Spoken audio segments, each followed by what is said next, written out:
Hello বন্ধুরা, আমি পিবসীর পরিবার থেকে পলি চলে এসেছি।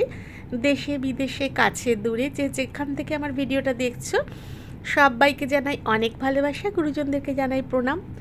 দেখো, আমি একদম রাস্তায় যেতে যেতে তোমাদের সঙ্গে ভিডিওটা শেয়ার করছি, আর প্রত্যেকের কাছে অনুরোধ করছি একটা করে লাইক দিয়ে ভিডিওটা আমার দেখা শুরু করো।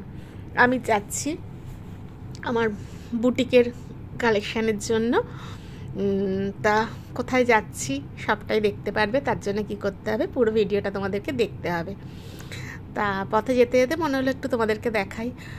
আর খুব একদম সকালে বেরিয়েছি তো, বেশ পারিপার্শ্বিক সৌন্দর্যটাও খুব সুন্দর, কিন্তু যেহেতু কাঁচের মধ্যে থেকে অত এসি চলছে বলে কাঁচ খোলা যায়নি, যা বাইরে থেকে যতটুকু কাঁচ দিয়ে দেখা যাচ্ছে অতটুকুই তোমাদের সঙ্গে শেয়ার করলাম।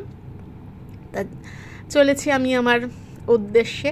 সেই উদ্দেশ্যটা এই যে চলে এসেছি আমি নয়নের খাজানাতে, একদম নয়নের কাছে চলে এসেছি। আমার বুটিকের কালেকশান মানেই তো জানো নয়ন সামনে আসেনি, বললো আমার ভালো করে ড্রেস আপ করা নেই, আমি সামনে আসবো না।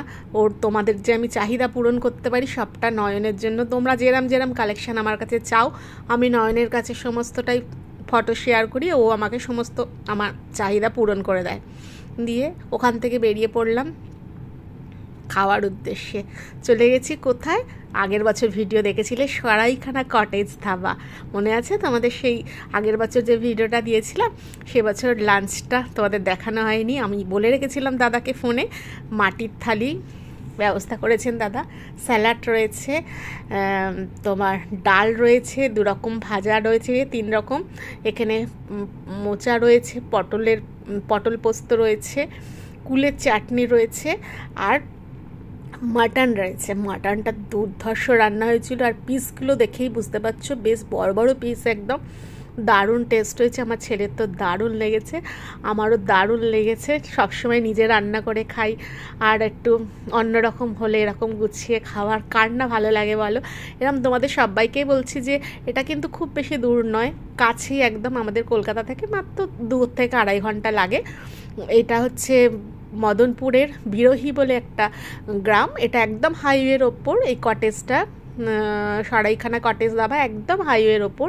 এখানে থাকারও ব্যবস্থা রয়েছে, আর পারিপার্শ্বিক সৌন্দর্য দারুণভাবে সাজানো।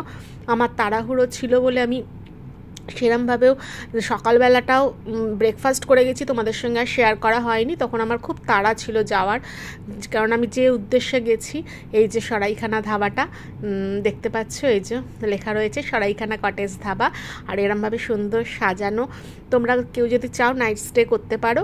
আর চতুর্দিক খুব গোছানো, অনেক বড় এরিয়া নিয়ে, যে যেরমভাবে বসতে পছন্দ করবে সব জিনিসটা এখানে, মকটেল কাউন্টার থেকে স্ন্যাক্স থেকে, তারপরে এক একটা জায়গা সুন্দর করে করে সাজানো। দেখো ওইখানেও বসে খাওয়ার ব্যবস্থা আছে, সমস্তটাই আমি রিলস করে করে দিয়েছি, দেখেছো? ওইখানেও দেখো বাঁশের এরকম সিঁড়ি দিয়ে উঠে যাচ্ছে, ওখানেও খাবারের ব্যবস্থা রয়েছে। যেহেতু প্রচণ্ড গরম ছিল তাই জন্য আমি একটু এসিতে গেছি। এত সুন্দর চতুর্দিকে পাখির কলতান, দারুণ লাগছিল, আর বাগান সুন্দর করে সাজানো। তাই ভাবলাম তোমাদের সঙ্গে একবার শেয়ার করি ভিডিওটা। আর তোমাদের সবার কেমন লাগলো ভিডিওটা বলবে। তোমাদের দাদা দাঁড়িয়ে আছে, ভীষণ তাড়া দিচ্ছে ছেলে আর বাবা, আমি ভিডিও করব কি, তার মাঝখানেই তোমাদের সঙ্গে একটু না দেখালে কেমন আমার মন ভরে না, একটু দেখিয়ে নিলাম। হ্যালো বন্ধুরা, বাড়ি চলে এসেছি, তাড়াতাড়ি পৌঁছে গেছি, রাস্তাটা খুব ভালো ছিল। আর দুপুরের ভোজ তো তোমাদের দেখালামই।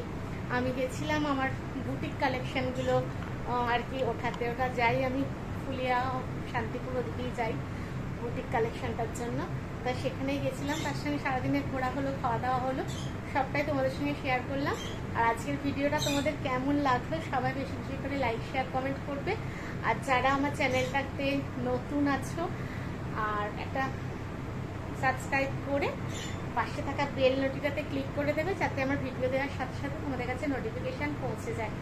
খুব ছোট্ট ভিডিও, কেমন লাগলো সবাই অ্যাড সহ ভিডিওটা দেখো, এটাই সবার কাছে অনুরোধ রইল, একটা করে লাইক দিও আর ভিডিওটা অ্যাড সহ সবাই দেখো।